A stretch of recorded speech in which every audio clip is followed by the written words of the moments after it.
सुप्रभात। तकमील तकमील सत्संग माने है सत का संग। सत किसे कहते हैं? जो सदा सर्वदा एक रस रहता है, जिसमें किसी प्रकार का परिवर्तन नहीं रहता। और ऐसा तो केवल ईश्वर ही है। ईश्वर विषयक जहाँ चर्चा होती है उसे सत्संग कहते हैं।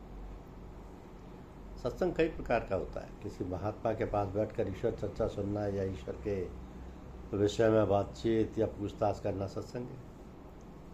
कहीं किसी महापुरुष का व्याख्यान होता है, वहाँ धार्मिक विषय में बोला जाता है, ये भी सत्संग है। कोई और ना मिले तो धार्मिक ग्रंथ पढ़ना, रामायण गीता का पाठ करना, महात्मा के जीवन चरित्र पढ़ना, ये भी सत्संग है।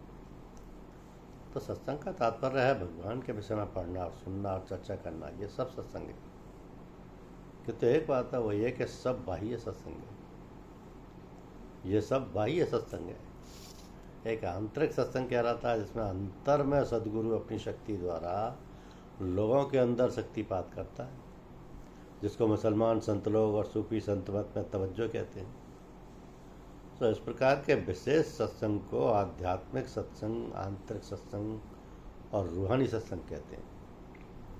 तो अपने यहाँ जो सत्संग होता है वो उसी प्रकार का होता है।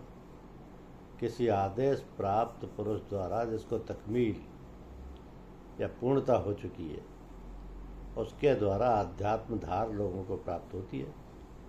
और जो स्थिति एकाकी अभ्यास करने में वर्षों लगते हैं, वो घंटों और मिनटों में प्राप्त हो जाती है, जैसा कि प्राय लोग अपने सत्संग में देखते हैं।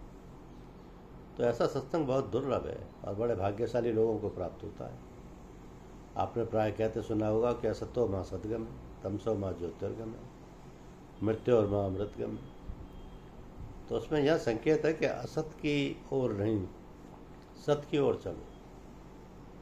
सत माने परमात्मा, जो अजर अमर अविनाशी है, जो शाश्वत है, जो अपरिवर्तनीय है, उसको प्राप्त करने का प्रयत्न करो। दूसरा है तमसो माँ ज्योतिर्गम। तमस कहते हैं अंधकार को, अज्ञान को।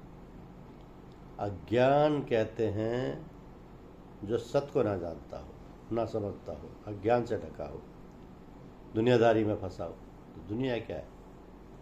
दुनिया में जितनी भी वस्तुएं हैं परिवर्तनशील हैं, नाशवान है, परमात्मा से दूर ले जाने वाली हैं।